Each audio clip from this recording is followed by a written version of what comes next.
I've consulted for dozens of companies to help them realize the AI transformation that they know they need here in 2026. And through all of this, I've seen 5 stages that companies go through from AI novices to becoming AI native businesses. And in this video, I'm going to walk through each of those 5 steps so you can identify where you are in this spectrum, what tools, processes, and mindsets you should use at each stage, and how to think about moving to the next rung in the ladder in your AI journey. And hey, if we haven't met yet, my name is Craig Hewitt. I help companies realize their vision of going from like AI beginners and novices and tinkers maybe to AI native companies, especially when it comes to sales, marketing, and go-to-market strategy. And what I see over and over is companies often come in at the chat level, I like to call it. And this is understandable because this is all where it started. And that's using ChatGPT, using Claude, using Perplexity, going in, manually prompting and getting a result. Maybe you get a doc or a PDF, or maybe if you're really sophisticated, you can get like a PowerPoint presentation. But almost always, there's no external connection here. There's no workflow, there's no automation. This is human in the loop every time, doing work manually, exporting it manually to a different system that's not connected anywhere else in the business. And fair, like this happens often because there's constraints in a business, and larger organizations, a lot more than startups and solopreneurs, have real limitations like infosec and purchasing and procurement and IT that just don't allow you to use whatever tool you want. And so if you're in this bucket right now, we're going to talk about stage 2 in just a minute, how you can supercharge those basic kind of tools to be a lot more powerful and get more bang for your AI buck, even with basic tools. And that second stage is really taking something like Claude Chat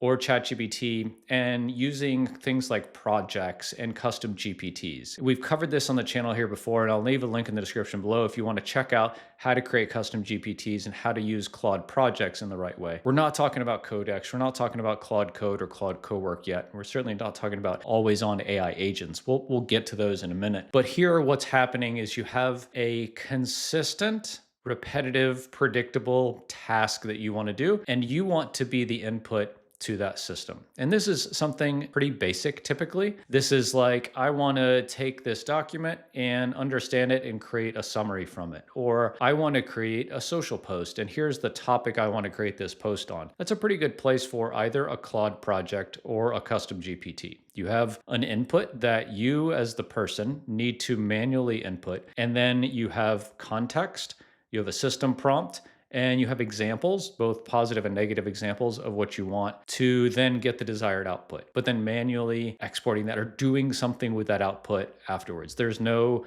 continuity to the system as it's human initiated and human kind of taken from there and followed up. But Claude projects and custom GPTs, and I use these terms interchangeably. So if you only have access to ChatGPT, it has a concept of projects as well. You can seed a project with perpetual, like always there, like persistent context. So you can upload documents and PDFs and examples and reports and a design brief maybe about your brand, and a system prompt. And a system prompt is here to work every time you use this project. So think about a project like a folder on your computer, but this folder is kind of smart with context about you and your brand and this thing that you're trying to do. So you'd have a project maybe for writing emails or preparing presentations or doing a monthly report or something like that. Each would have its own project area with special context in that system prompt to do the thing you want to do better and more consistently. System prompt is a really detailed set of instructions that's applied every time you go and start a new chat in a project. And so I actually quite like GPTs and custom projects for a time and a place where I need to be involved in doing a thing. And it's not always exactly the same. And I don't need massive context of like a whole code base or a whole set of documents, but something that's pretty well defined. It's just a lightweight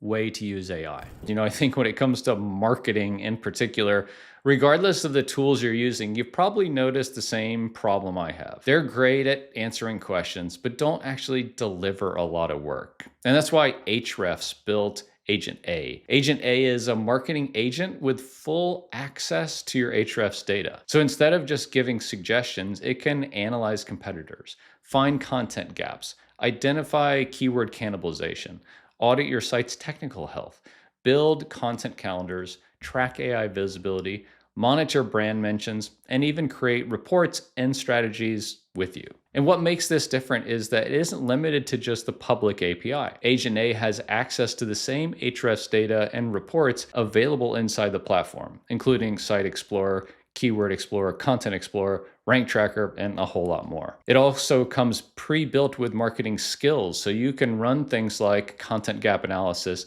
backlink prospecting, keyword research, AI mention audits, and technical SEO investigations without spending hours writing prompts. And because it connects with tools like Notion, Slack, HubSpot, WordPress, and Linear, it can deliver work directly to the tools your team's already using. And if you want an AI that does more than chat and actually helps you execute your marketing, check out Agent A from Ahrefs using the link in the description below. And thanks so much to the Ahrefs team for sponsoring this video. Okay, and the third step here are tools like Claude Code, Codex, and Claude Cowork.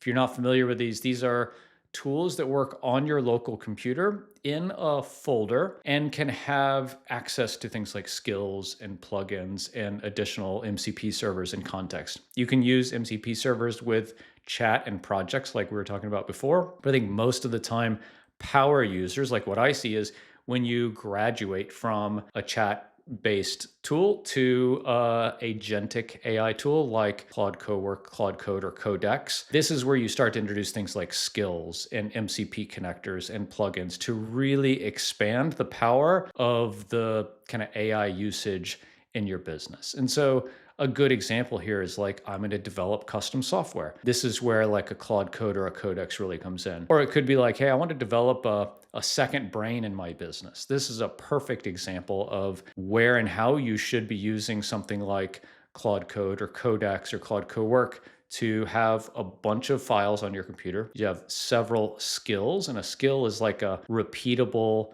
system prompt. We were talking about system prompts, talking about GPTs and project. A skill is like an SOP in your business. You know, hey, this is exactly how we do this specific thing in our business. And in a project, you would have a handful or dozens of skills for specific things that you want to do. And the real power of working locally on your computer with something like Claude Code, Cowork, or Codex is the amount of information it's able to consider, all of the stuff on your computer, and it's able to do things. It can write code, it can generate documents, it can create Markdown, it can go out to the web and research stuff, pull in information from MCP servers of external connectors, things like Google Drive or Notion, consider all that context, and then create a report for you or kick off another workflow or something. Working locally in these tools, also you can work across repos. So if you have that kind of second brain for your business, it can go out into the code base of your application or your marketing site or other areas on your computer to gather information. So you're not isolated to just one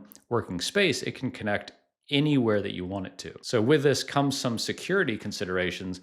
You just want to kind of be aware of that so that you're not putting yourself and your business at risk unnecessarily. So this is where IT security rightfully should get involved. And like, hey, should we allow folks access to this power within our business? My answer is yeah, but we need to do this smartly. And hey, if you're a business, you're like, wow, this is great. I know where I am on this spectrum and I want to get further along. I need some help in understanding how I can use these tools at the right place and time in my business. I just don't know where to start. We do help companies like you with that to understand where they are today, what great opportunities there are to advance along that AI spectrum and get more important work done with less stress. If you're interested, there's a link in the description below to find out more about working with us. Okay, and the fourth step in this spectrum is graduating from things like Claude Code, Cowork, and Codex to always on 24/7 AI agents. And this is where agent frameworks like Openclaw and Hermes come in and are enormously powerful.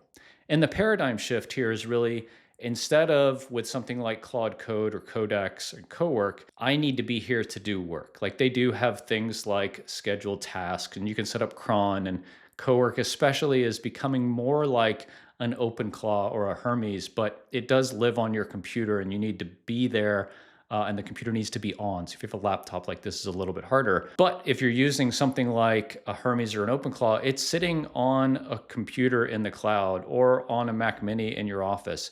It's always on. And so it's available to do work 24/7. And this is where when you're matching the right tool for the job, say you have a job like a task in your business, you're like, hey, I need to monitor social media for this keyword and prepare responses for me to respond on LinkedIn at 10 o'clock every morning. Like that's a really good example of where something like Hermes or Openclaw can come in, as opposed to an equally powerful tool like Claude Code can't as easily do that. There are ways that you can do this with both tools, but I always think like, hey, I don't want to try to bend a tool unnecessarily to what I want to try to do. I want to pick the right tool for the right job to make implementing it as easy as possible. So if the thing that you want to do is always on, if it requires connections from outside sources, so like webhooks or APIs, and you want this thing to be working on a schedule all the time and always be available, even if you're not at your computer, this is something where a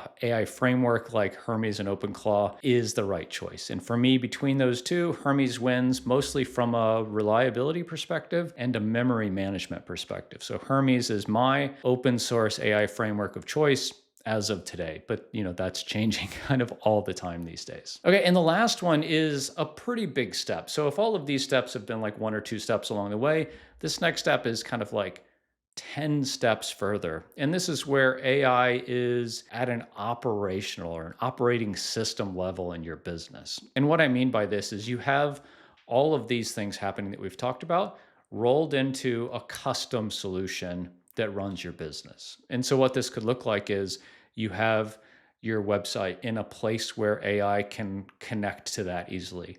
You have your billing system in a way where AI can connect to this.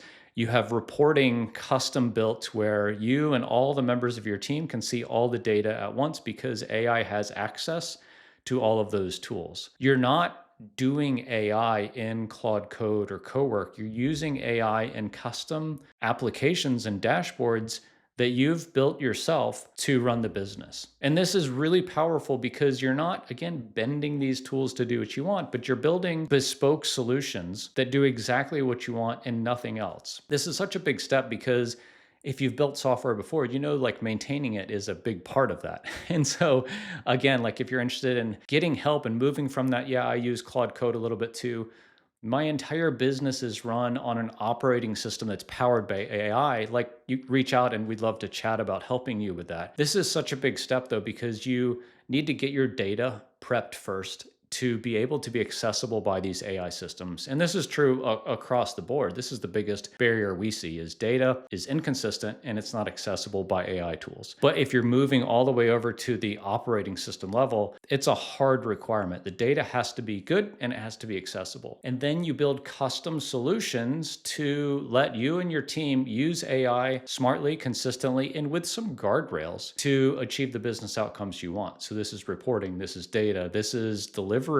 So you're an accountancy firm. This is delivering monthly P&Ls through custom code and AI in the way that a human would do this. And that's why this is so powerful is it's created just for you and your business and your process. It's not a human sitting down and mashing the keyboard with Claude Code. It's smartly and intentionally building AI systems to do the work that your business is doing manually now. And this can involve autonomous AI agents running within this operating system. And in the best instances of this I've seen in the wild, it is both human in the loop activating things and autonomous agents and schedules and jobs running all the time to keep the business running. These are the 5 steps of AI tooling and readiness and adoption that I see after consulting with dozens of companies to help them realize their vision of becoming an AI native business. And if you're looking for help in getting yourself ready to take that next step in your AI journey, we'd love to help. There's a link in the description below. Thanks so much to the Ahrefs team for sponsoring this video.